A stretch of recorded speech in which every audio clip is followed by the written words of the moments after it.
अस्सलाम वालेकुम।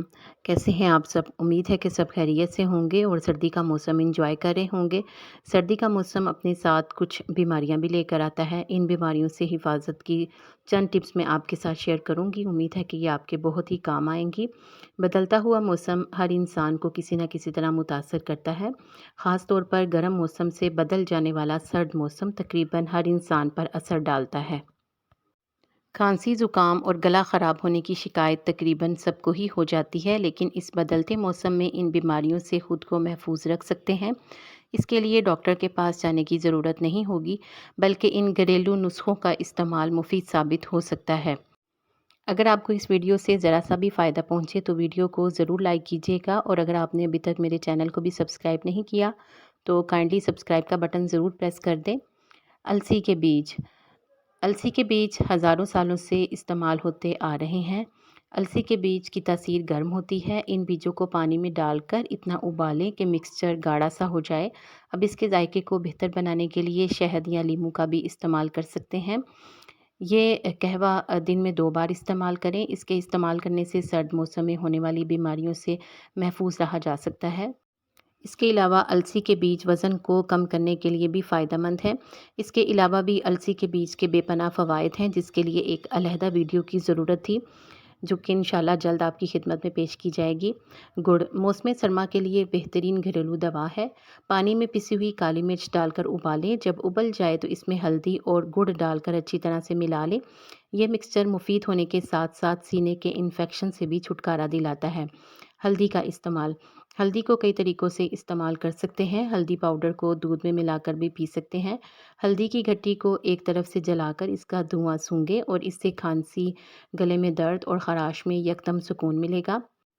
बच्चों को रोज़ाना रात को दूध में हल्दी मिलाकर देने से वो सर्दी के असरात से महफूज रह सकते हैं। मसाले वाली चाय। ये चाय भी सर्दी के मौसम में बहुत इस्तेमाल की जाती है और सर्दी के मौसम में बहुत फ़ायदा देती है। इसको बनाना बहुत ही आसान है। इसमें चाय की पत्ती को पानी में डालकर उबालें और अपनी पसंद के मुताबिक या तो अदरक का पाउडर डाल लें या लहसुन का पाउडर, दालचीनी का पाउडर या फिर पिसी हुई काली मिर्च डालें और इसमें दूध डाले बगैर ही नोश फरमा लें। आप इसमें शहद का भी इजाफ़ा कर सकते हैं। ये चाय बेपनाह फ़वाइद की हामिल है। जब भी आपको ज़ुकाम हो, जिस्म में दर्द हो या फिर सर्दी का असर हो तो आप इस चाय का ज़रूर इस्तेमाल करें। अदरक और शहद। गले की ख़राश और खिच-खिच को दूर करने के लिए शहद ख़ासा मुफ़ीद समझा जाता है। इसके अलावा अदरक में एंटीबायोटिक्स खसूसियात मौजूद होती हैं। अगर गले में ख़राश हो, गले में दर्द हो, तकलीफ़ हो तो अदरक को पीस लें और इसमें उतनी ही मिक़दार में शहद शामिल कर लें।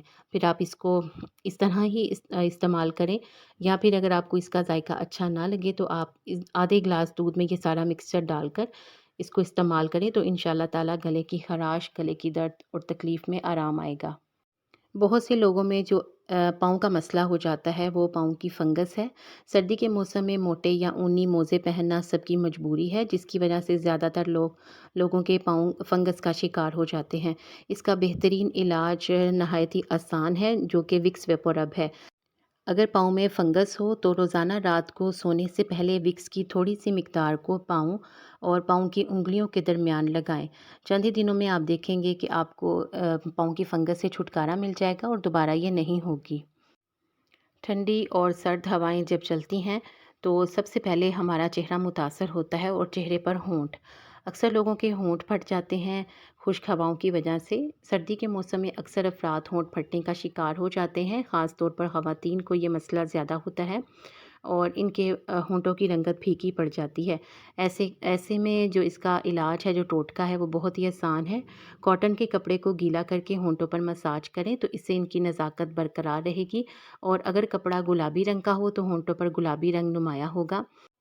ख़वातीन का ज़्यादातर वक्त किचन में गुजरता है और किचन में ज़्यादा काम पानी वाला होता है। पानी में हाथ बार बार डालने से हाथ फटना शुरू हो जाते हैं। हाथों की उंगलियों की जिल्द खुश्क हो जाती है, वो फटने लगती हैं और ऐसे में उंगलियों में सूजन हो जाती है और इन उंगलियों पर नाकाबिले बर्दाश्त ख़ारिश महसूस होने लगती है। इस मसले से बचने के लिए होंठों पर लगाई जाने वाली बाम का इस्तेमाल आप अपनी उंगलियों पर भी करें तो चंद ही दिनों में आप देखेंगे कि आपकी उंगलियां नरम व नाजुक हो जाएंगी, बेहतर हो जाएंगी और दोबारा ये मसला नहीं होगा। امید ہے کہ آپ کو یہ ویڈیو اچھی لگی ہوگی، آپ کو ان ٹپس سے انشاءاللہ تعالی ضرور فائدہ ہوگا۔ اگر آپ یہ سمجھتے ہیں کہ آپ کو ان ٹپس سے ذرا سا بھی فائدہ پہنچا ہے تو اس ویڈیو کو لائک کر دیں، مزید اچھی ٹپس کے لیے چینل کو سبسکرائب کر دیں۔ شکریہ۔